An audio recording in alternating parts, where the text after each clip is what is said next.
31-year-old Adriana Smith suffered a medical emergency in February linked to blood clots in her brain. Under Georgia law, she was kept on life support for nearly 4 months to bring the baby to term.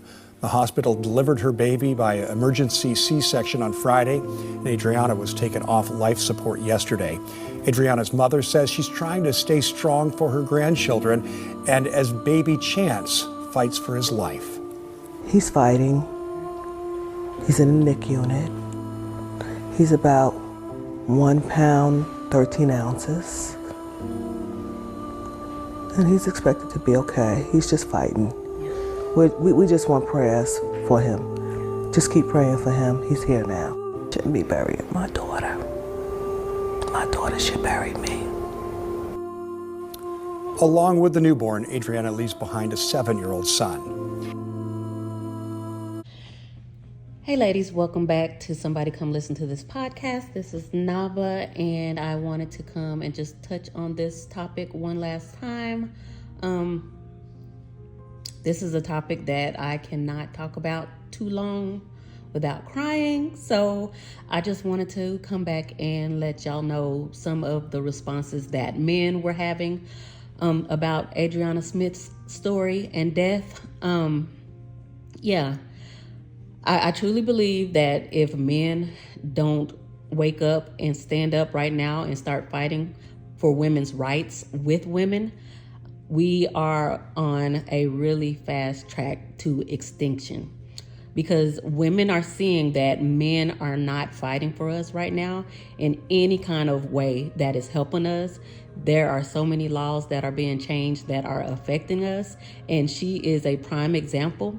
There is Project 2025, and it's showing what they plan on doing to women to take our rights as far as voting, as far as marriage, as far as us not being able to get health care if we're not married. And I think it was for vets or the military, but I'm pretty sure that's going to go for every woman eventually. They're trying to censor us. They don't want us to try to tell women to be child free. It's so many things. They're trying to stop pregnant women from flying. They're locking women up if they have miscarriages. They're saying that women are purposely having miscarriages, I don't know, and trying to lock women up.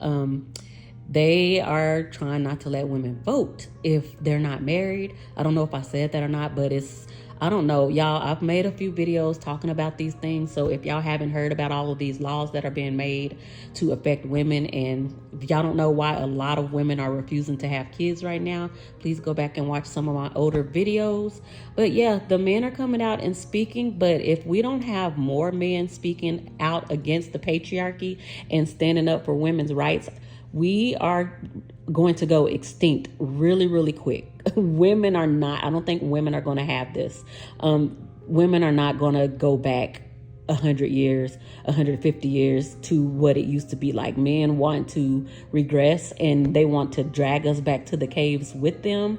They're experimenting on women. They've always experimented on Black women, and that's what this was. Everybody knows it. But men, as well as women, should have been up there at that hospital demanding that those doctors took this woman off of life support. It should have been people surrounding those doors every single day.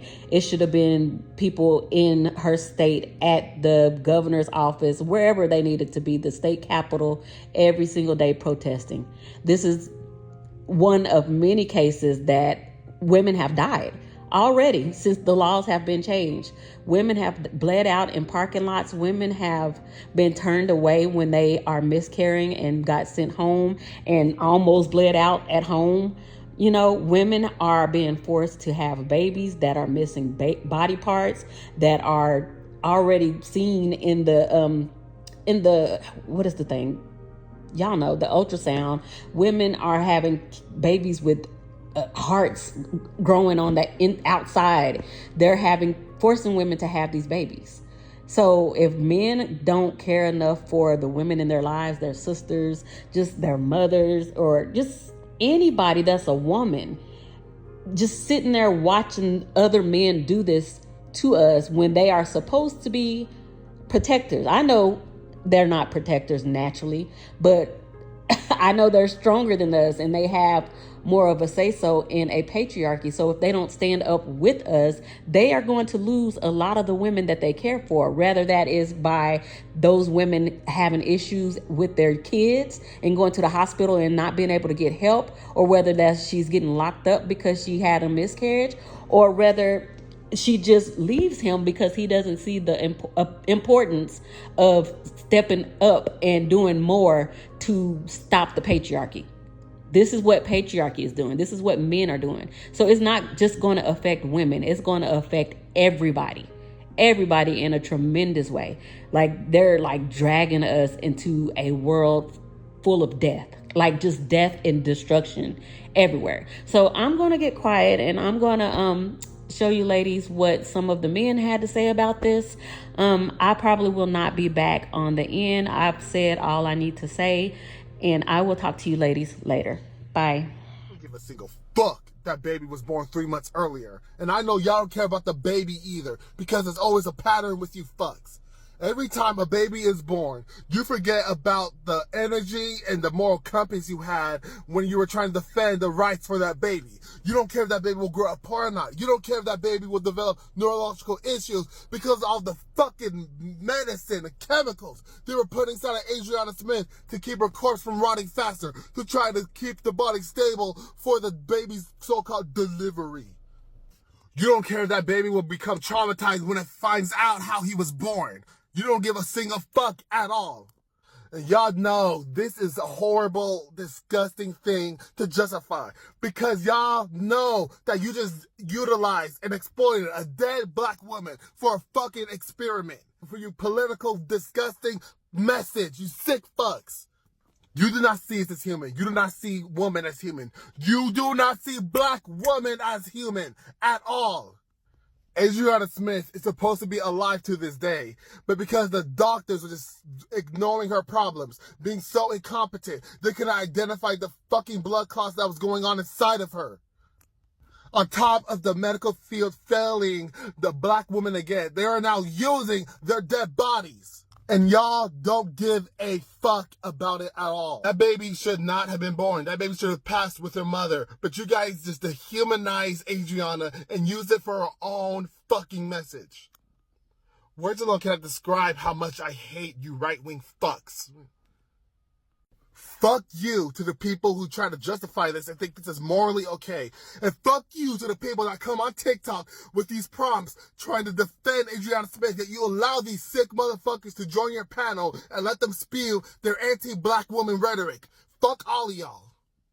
Fuck all of you sick individuals that actually think this is okay, that this is morally acceptable. And fuck all of you that go on these TikTok lives, making these prompts, trying to act like you're defending Adriana Smith, yet you allow sick right-wing pro-life people to join your panel to try to justify dehumanizing and turning Adriana Smith into a fucking human incubator. You're no better than them. You're all fucking sick.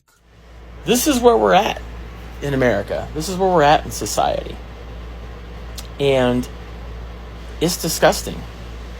It is disgusting to see this.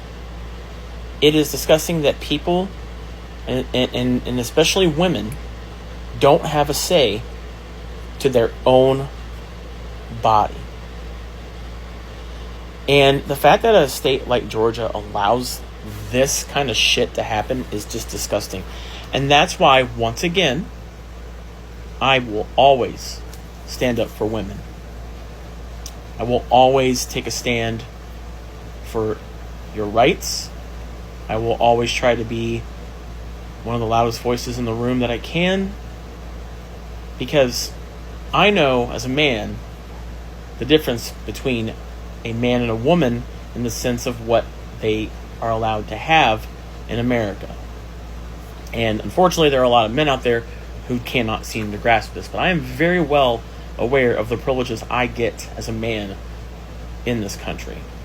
Because as a man, I don't have to worry about that. Now, of course, you're going to say, well, you can't get pregnant. And that's true, I cannot get pregnant. But what's sad is it shouldn't matter.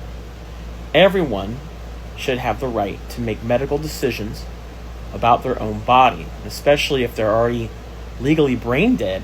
The family should be able to make that decision for their child or their spouse or what have you. And this is just so disturbing that this happened. And the thought that they were basically keeping her alive just to harvest and extract this child is just utterly it's disturbing. Please let me know your thoughts on this story down in the comments below. Literally brain dead. How does anybody who voted for that governor okay with this? Anybody who voted for those lawmakers in Georgia, how are y'all okay with this? This is why women say they have the right to choose to do what they want with their bodies, and this is what they mean. Now that you take those choices set away from them in certain states, this is what some women might have to deal with. I'm not even going to get into the whole religion thing. I'm not going to bash nobody's religion. I'm not even going to go there, but y'all know what I was about to say. Y'all know what I was about to say. But yeah, this ain't cool, bro. Justice for this lady, man. Justice for her. They say the heart was still beating. That was the justification. Not the voice of the woman whose blood once filled it, not the breath she once drew in the early mornings before the children woke, not the dreams she whispered to her boyfriend on quiet car rides or the nurse's touch she offered to strangers in need. No, the law only heard a fetal heartbeat, echoing like a drum inside a body that no longer knew it was alive. Adriana Smith has died. That is not opinion, that is medical fact. Brain dead, irreversible. But in the great state of Georgia, under the weight of a law written by politicians with pulpits instead of stethoscopes, her body has been reanimated. Not by miracle or divine grace, but by machines and wires and legal mandates that confuse righteousness with cruelty. Let me be clear, this is not a political issue. This is a family in mourning. This is a mother holding the hand of her dead daughter while watching that daughter's chest rise and fall artificially because the state refuses to let her go. This is a boyfriend sitting vigil beside the lifeless body of the woman he loves, hoping for something good to come from all this mechanized grief, and a family left with no control, no agency, and no voice.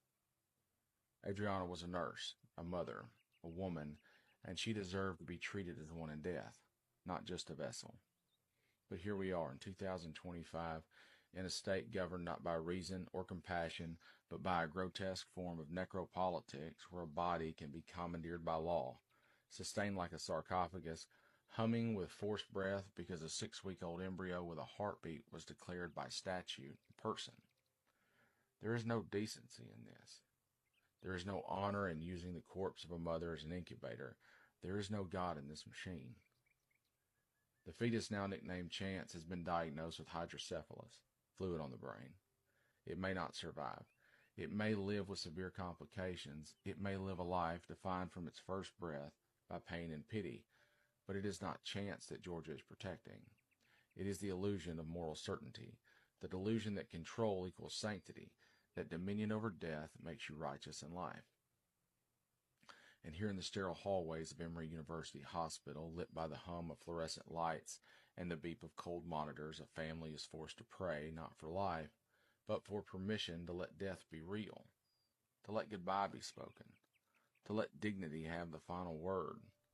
What cruelty it is to tell a mother she cannot bury her daughter, to tell a boyfriend that the love of his life is no longer his to mourn, that she belongs now to the whims of a law too cowardly to account for reality and too arrogant to yield to grief. This is not pro-life. This is anti-human. And yet the politicians will call this a triumph. They will fold their hands on Sunday morning, lean into microphones, and speak of God's will, unbothered that they have made themselves arbiters of it. They will not sit beside Adriana's children and explain why their mother's body was made a battleground. They will not weep with her parents. They will not attend the funeral, if one is ever allowed to be held. Because for them, Adriana is not a person. She is precedent. And I cannot help but wonder how many more dead women will be used to keep the heartbeat of an ideology alive. It is time to reclaim our language, to remember what it means to care. The body is not a billboard. Death is not a loophole. And family, real family, does not deserve to be turned into a headline or a pawn in someone else's crusade. Adriana Smith has died. She is not brain dead and pregnant. She is not a womb with a plug. She was a woman, a nurse, a mother. a daughter, and a partner, and she deserves peace. And if there is to be any justice in this country, let it begin here with the courage to admit that our laws should serve the living, not puppeteer the dead. And for the love of mercy, let her rest. Let us bury our dead. Let us hold the hand of a grieving mother and say, you can go now. Let us treat the bodies of our daughters not as battlegrounds, but as sacred ground. And if we still don't know how to feel anything at all, let us weep for this. Because this is not what life looks like. This is what happens when the law forgets how to love. Defiance still does. If this was a white woman, this wouldn't have happened. The Adriana Smith situation here in Atlanta absolutely horrifies me for the status of healthcare in the United States. And not just the status of healthcare, but the status of reproductive rights, bodily autonomy, women's rights. It horrifies me to see that a black woman who was pronounced brain dead in February was kept alive simply to incubate this fetus.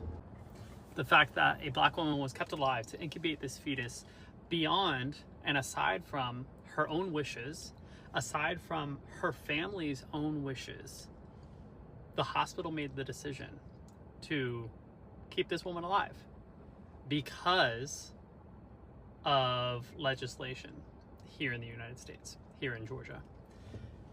It absolutely astonishes me that even after the Attorney General of the state of Georgia came out and said, hey, this law doesn't actually say that there is a stipulation that a mother be kept alive after brain death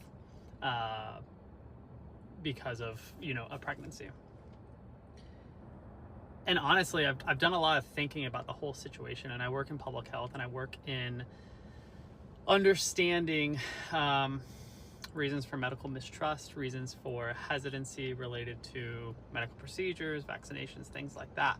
And this right here is the exact type of thing that causes medical mistrust, especially among marginalized and historically unrespected populations. If this was a white woman, this wouldn't have happened. This was blatant experimentation. This was blatant proof of concept that we can keep a pregnant woman on life support and gestate that pregnancy until it's viable. That's what this is. And it's honestly disgusting. The blatant disrespect for Adriana and her family in this entire situation is so upsetting. Adriana had an advance directive. She did not want to be kept on life-saving support. She didn't want that. And the blatant disregard for her own wishes is extremely concerning, not just from a women's rights and a reproductive rights perspective, but if they can do this to a pregnant woman, who else are they going to do it to? And as I mentioned before, this is proof of concept. So as our country becomes more and more authoritarian, more and more disrespectful of women's rights, more and more focused on women as incubators for fetuses, we're going to see more of this. So spread the news. Make sure you're talking about this with your friends and family. Make sure you're talking with your legislators about this, because this type of thing cannot occur. I'm going to try and explain this as succinctly as I can. The reason that so many people of the blue bracelet variety are confused as to why we keep stressing that you cannot talk about what is happening to Adriana Smith without talking about race, the black woman who is currently being used as an incubator in the state of Georgia, is because they were too busy reading Handmaid's Tale when they should have been reading this.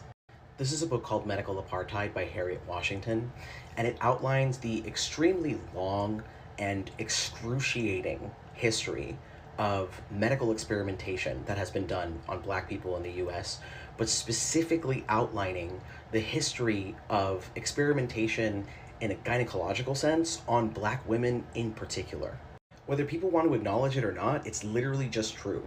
Centuries of brutality and violence and chattel slavery, right, and viewing black people as property, all of these things left a residue on our society. And if you don't educate yourself, you won't recognize it when you see it. But I know that a lot of women, right, do actually recognize it. They just don't know where it comes from. If you've ever wondered why it is that you have to basically beg to be given a Tylenol during an IUD insertion, or when they're literally taking chunks of your cervix for a biopsy, is because the field of gynecology was developed by performing experiments on black women. And this is a crucial piece of context which proves why race matters, okay? The specific reason that pain mitigation was not considered when it comes to the development of gynecology is because at the time, people were spreading the false narrative that black people couldn't feel pain. The father of modern gynecology, Marion Sims, was literally performing vaginal surgical procedures on black women with no anesthesia, which means that as that field was developing, pain mitigation was not part of that development. That is why. And regardless of whether or not you know that history, the residue is still affecting you. Because even if you don't experience misogynoir yourself directly, we are all still living in a society in which women's concerns are dismissed. I constantly see videos on this app of women talking about how they have very serious health problems because when they first started exhibiting signs, their concerns were dismissed as just being anxiety or just being related to your period or whatever. Like, you cannot tell me that the reason that men are given prescription strength pain medication when they have a vasectomy, meanwhile I personally know people that have gone into shock because of IUD placements that were done without any kind of pain medication, is not because of that history. Because the field of gynecology was initially dominated by men, right? And if the concerns of women are just anxiety, right, and it can't be that bad, why would they ever take it seriously? We are still seeing the effects today, which is why it is crucial to educate yourselves. So I really need y'all to understand that we cannot have any of these conversations without applying the appropriate context, okay? Because the fact that Adriana Smith is a black woman is exactly why this is happening to her. They're testing, they're pushing the boundaries to see what it is that they can get away with. And there's also an extremely long history of the United States doing that shit. And I'm gonna be real with y'all, the only way to survive in an environment that is as violent and inhospitable as the US is right now is to lean into your community. And you cannot do that and make sure that everyone is taken care of if your ignorance means that the spaces that you are in are unsafe. Because anytime that a black person, but especially a black woman, needs to do the uncompensated and just absolutely draining cognitive and emotional labor of educating you on the microaggressions that you are displaying because you don't know any better, she is not safe. And that is unacceptable. People are constantly getting on this app talking about breaking generational curses, and I need you to understand that racism is absolutely a generational curse. Okay? And the only reason that things are as bad as they are right now is because a lot of y'all's grandmothers and great-grandmothers, etc., didn't give a fuck about black women and never thought that the things that were happening to them could affect them. But here we are. The residue that I mentioned earlier, it is called implicit bias, and it is literally defined as being both unconscious and automatic, which means that for a lot of people, especially if they haven't done the work of unlearning that yet, racism is a reflex. This is why you hear people constantly stressing the importance of being actively anti-racist. If you don't know the context, if you don't know the history, and you don't know how we got here, how are you going to circumvent and prevent yourself from having those unconscious and automatic reactions? The same way that many women will say that when they encounter like a group of men and they hear them talking about women as females, that they're like, I'm unsafe, red flag. A lot of the microaggressions that come out of y'all's mouths because you have not done the work of unlearning that implicit bias tell black people that you are unsafe. And studies in implicit bias also tell us that Because Black women have had very specific experiences with extremely complex oppressive systems, they are the exact demographic that you want to be in your community, that you want to prioritize the health and safety of. They are the people that have survived despite the fact that the government and their neighbors were actively working against them. The blueprint for how to deal with this comes from Black women. Nuance comes from lived experience, which means if you're having conversations about systemic and institutional oppression and you're not listening to Black women, that nuance is lost. And if they're trying to explain it, right, and they have to stop and explain to you why race is significant, that entire conversation has been derailed, and we no longer have time to waste. Please listen to Black women. Race matters. I need all men, front and center. Black, white, orange, green, pink, plaid with purple stripes. All men, front and center. I'm gonna need y'all to say her name with me. Adriana Smith. Adriana Smith, gentlemen. Adriana Smith. What the fuck are we doing as men? Huh? What are we doing?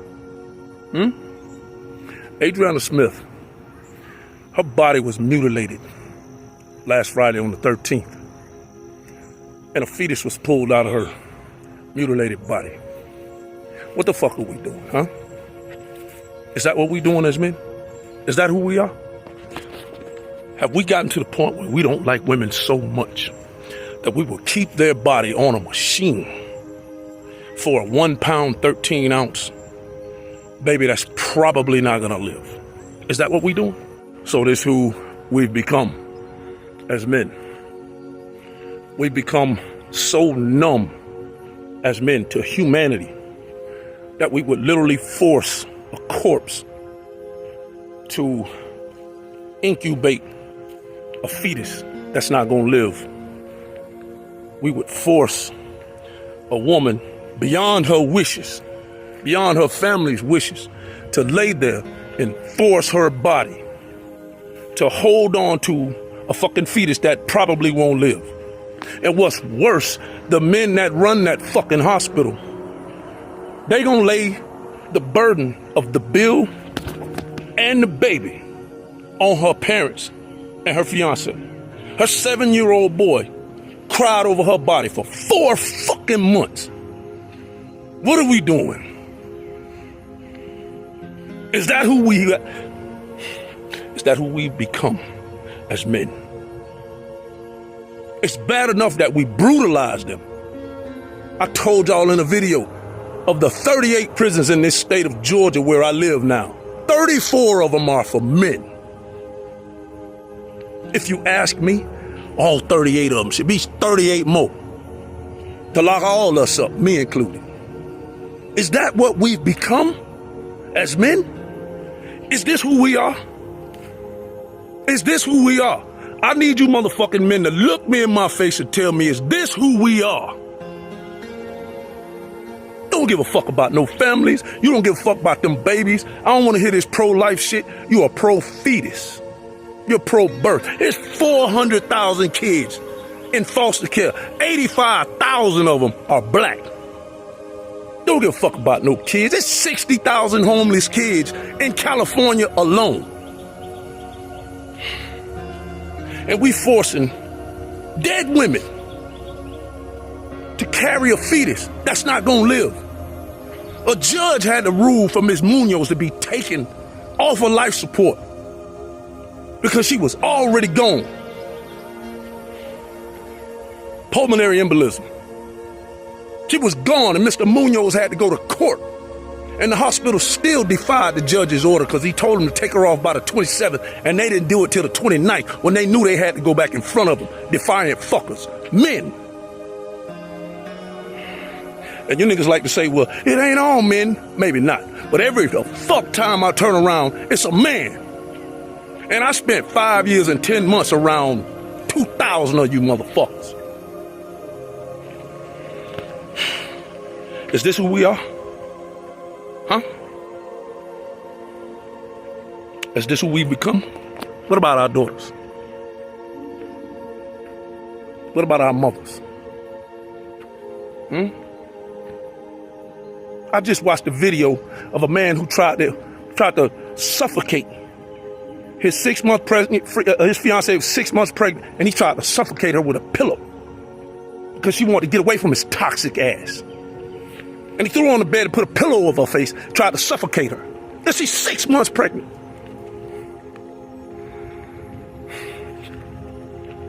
So I guess the answer to my question, is this who we are as men? I guess the answer to my question is yes. This is who we are. Look at the ducks. No, those are geese. Oh, wow.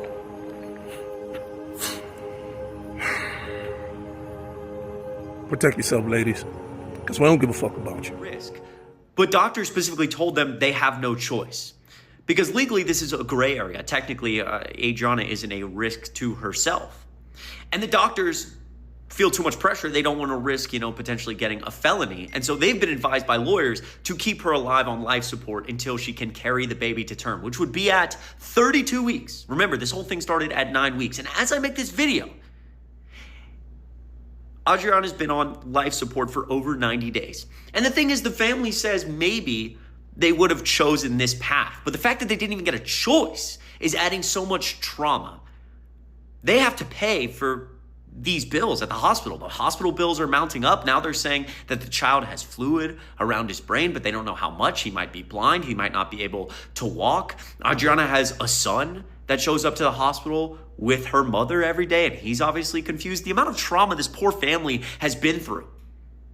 And again, a bunch of people on the internet will argue, well, it's legally they could have done it. Shut up. This is the whole reason why the government shouldn't be involved in these decisions. It's putting pressure on doctors. It's traumatizing families.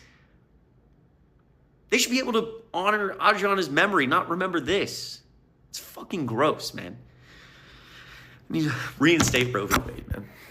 This is what happens when we take away the right to choose and also remove the right of a family to make decisions for the loved one in their darkest hour. Adriana deserved better, and so do we all.